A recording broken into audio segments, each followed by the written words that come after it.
It's the most wonderful time of the year. Welcome to March Madness. Alongside my co-host Joe Giglio, I am Joe Ovies, and we are in the Governor's Mansion with Governor Roy Cooper again. Thanks for having us out. Always glad to have you guys. Been fun over these years. It has. It's officially our last bracket, so we thought we'd mix it up. And we bring Attorney General Josh Stein into the building. Hi, Josh. Happy to be here. So look, you all have worked together for a very long time. I'm guessing there's some bracket smack that has occurred. Who's had a better bracket in years past? Who's technically better? I'm going to kick his butt. He has, but not this year. Oh, I see. Okay. I see. Right. I was looking at Roy Cooper's bracket, and the governor, I see this NC State beating Kentucky, and I immediately thought to myself, you know you're no longer running for office, right? Well, I'll have you know that in 2017, I did not pick the Tar Heels as the national champions. And my communications office came down and wanted me to refilm it. But I did. So you got to go what you think. So, and to Giglio's point, Josh Stein, they're losing to Kentucky. And that is because Kentucky is a significantly better basketball team. Also, the winner of the ACC tournament for the last 5 years has flamed out 3 times in the first round without even getting out of 64, and then 2 times in the round of 32. And so I think State is going to win the first round game, but Kentucky's guard play is just too good. Let's get to the ACC tournament champion runner-ups, the North Carolina Tar Heels, who you also have getting to the Sweet 16. What I worry about for Carolina are tall scoring guards.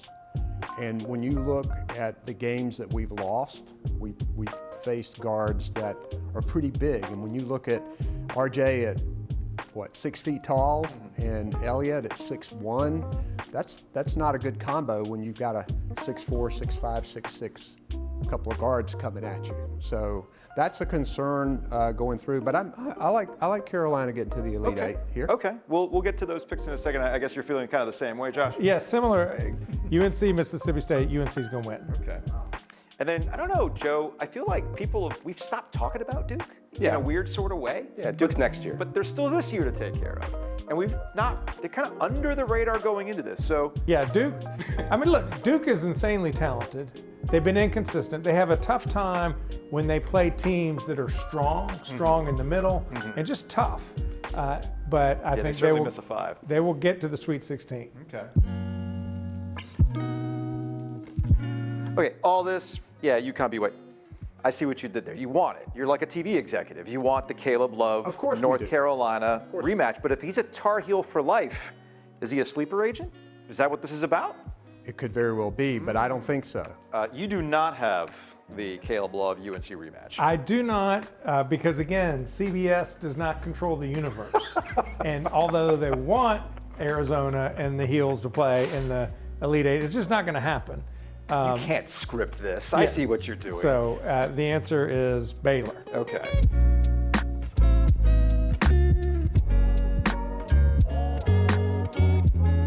You're going against type when it comes to the Big Ten. A lot of people like to make fun of the Big Ten not having very good NCAA tournament success, but here we are with Wisconsin and Marquette. Yep. I really like Marquette. Wisconsin is just sort of my crazy pick team that I think may advance in the tournament. So I'm picking them, but Marquette is really good. This is where the Wolfpack probably runs out of gas against this team.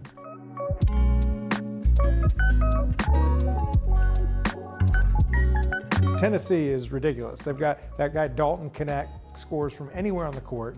They have incredible guard play. They have very talented centers. I think they're a complete team. You know, Attorney General was talking about Tennessee being a complete team. I agree.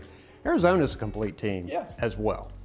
And we all know about the Caleb thing, and I love Caleb. I loved him as a Tar Heel. It was the right thing. I wasn't sure it was the right thing for him to go. It was the right thing for him to go.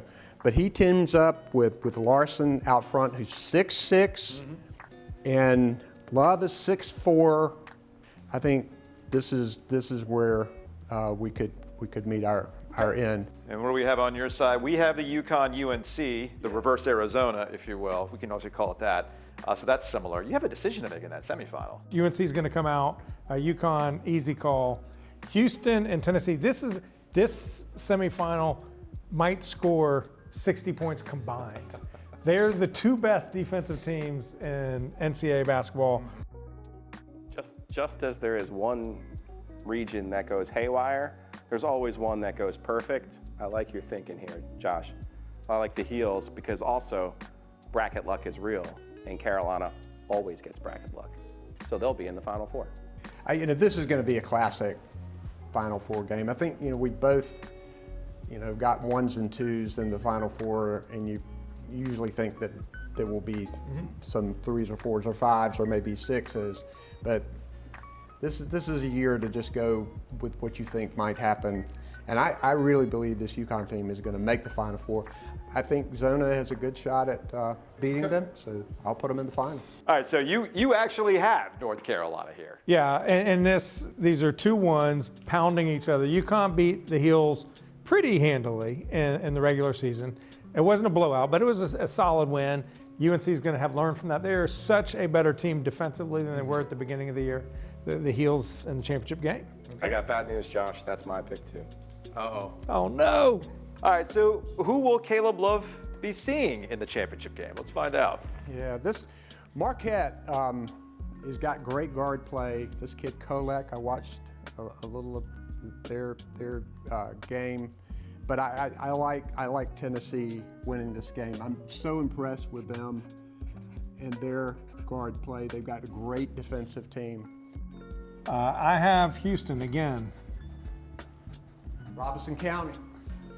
Thank you very much. Grown-up men playing grown-up defense, coached by a North Carolinian, a Lumbee Indian, Kelvin Sampson. So UNC and Houston in the championship. And let's not shortchange Rick Barnes from Hickory, sir. So you have some reputation Look at this. as well. I will often shortchange.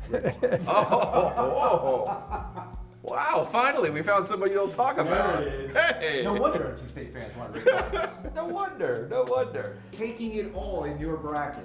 Do it, Josh. The ultimate reverse jinx. There it is. Ultimate reverse jinx. Yes. Of picking Arizona to win the national championship. And See, shenanigans, the real deal. Governor Cooper and I agree that the winner of the West will be the national champion. I just have the Heels taking it all, beating Houston in what will be a slugfest. But RJ will hit 25 points and the Heels will win.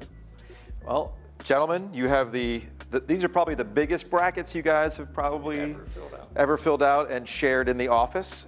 So that won't go on a paper tray somewhere. So that's good to go. Thank you for having us back at the Governor's Mansion. It's been a great run of doing these. Hey, man. Josh, welcome to the bracket pool here. Appreciate it. Yeah, good.